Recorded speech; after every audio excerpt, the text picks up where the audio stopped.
All right, Commissioner, stay with us. I want to bring in our table now. And Assemblyman, you've heard the math. You've heard the arguments. I know the governor has laid out his point. You're not alone here in having concerns up in Albany. Sure. What's your biggest hang up about making a commitment when we're talking about $5 grand a year for not every inmate, but those who qualify for the program? When I heard the governor come out with this proposal, the first thing I heard was it costs $60,000 a year per inmate. That blew me away. It took me a few minutes to get to the second part about the $5,000 for the education. So my first focus was on, holy cow, the median income in New York State is something like $38,000. So we're paying almost double that to incarcerate people. So how can we get that number down? That really should be job one. The taxpayer is getting crushed here. People are leaving our state in droves, so there's fewer taxpayers. So my first priority is how do we do right by the taxpayer up front? I agree with the value and the savings of reducing recidivism, but let's do that in a smart way where we say, okay, let's get the savings up front, reduce it, put it in the form of a loan, have automatic garnishment. When the inmate gets out, you can garnish the wages in a small way to make sure he pays it back. Reason for that is we are talking about convicted felons. They're not good credit risks. So we set it up so the taxpayer is going to get paid back after we've already gotten the savings for the taxpayer up front. I think that's a smart plan. Well, let's get to the math of it. What about, Sean, the argument? There's two separate things. I think it's a broader issue how you cut down the cost of incarceration. That is a bigger issue. This specifically is about the education and the $5,000. Why is the Assemblyman and other critics here wrong that this shouldn't be in the form of a loan? This should be in the form of the government's proposal, which is an annual $5,000 stipend that's specifically applied to the education? That's a good question. I think one of the biggest issues is the folks that are filling these prisons in New York State all come from the 5 most impoverished communities already. And this is so much bigger than a degree for one inmate in one facility. This is going back to assisting the very communities they left from. So if we're able to educate these folks and then send them back as now positive role models back to these communities that have already been struggling financially, it would be a great model to be able to keep that going and replicate that. But to saddle them with a debt on the way out the door would, I think, cripple the whole process. The math, and the governor said it, and Dom, you can speak to this too, guys, but if they say, wait a second, for every buck you spend, okay, let's just think, forget about redemption. I'm going to talk like Sean's an object, okay? Sean, if you didn't get the degree, probably what would have happened in prison and when you got out? Well, I would even take a step further back. The degree isn't what changed my life.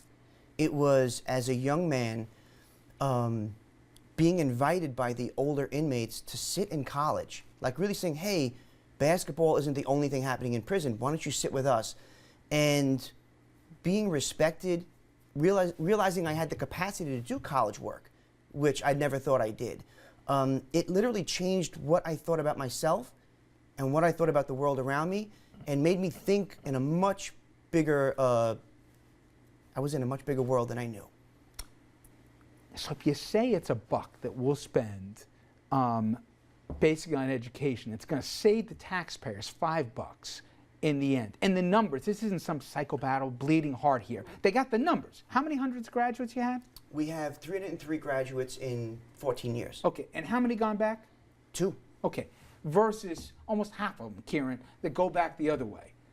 It's just math. Forget the morality of it. Isn't it just smarter to do this and keep more of them from going back or hurting people we love and then costing us more money every year to keep the guards and everybody watching these guys? To me, it's just simple math. This makes more sense. You know, last year's budget, we cut $90 million from the developmentally disabled agency in New York State. So when we have scarce resources, which we do now more than ever, priorities have to be made. We really have to account for every dollar, and inmate education is a low priority. These are people who made mistakes. Now, what I love about Sean's program, even if I show you it's a great return on investment. Well, let me explain. Sean's program is great. It is a not-for-profit model funded privately. So why is the conversation bringing in the government to fund it? I can answer this part, okay? And I'm not an expert like these guys, but because it's one of the few things we can point to that actually works, and everybody agrees it works. Right. And by the way, I had the Steve Forbes of the world here, so this isn't a Republican Democrat thing. You got conservatives. everybody acknowledges private donations can't do enough to make this thing. At the end, the public sector's got to get involved if it can take something that works and replicate it in more places. Well, I don't think that's necessarily true. The American people are very generous. I was watching the B-roll there. Tim Robbins, a Hollywood actor, was sitting in the background. So there are certainly high-profile, high net worth people who are very interested in this. Why wouldn't the governor use the bully pulpit of his office? Let me give the commissioner a quick second. No, because I'm going to lose him. Okay. I have 1 minute left on my satellite with him.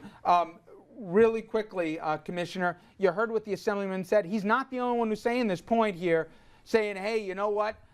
Times are tough in a lot of places. Why should we spend any money on your program?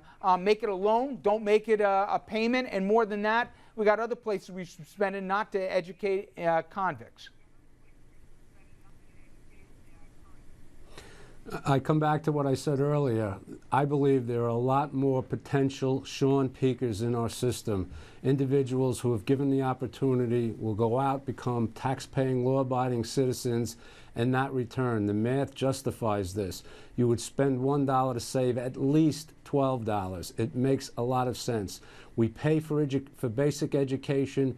Going a little further, there's not enough dollars right now through the private sector to support what is needed. The governor's proposing an increase, not a too terribly significant increase, but enough to make a difference. And if it proves what we think it will prove, I think taxpayers will support it wholeheartedly down the road. Commissioner, thank you very much, and I'm sure we'll be talking again as this may or may not move its way through Albany. Thank you again. All right, everyone. We take a quick commercial break. When we come back, the panel all comes back and we continue this conversation, both the math and the merits of it, as to whether or not this is good policy for New York. Stay with us.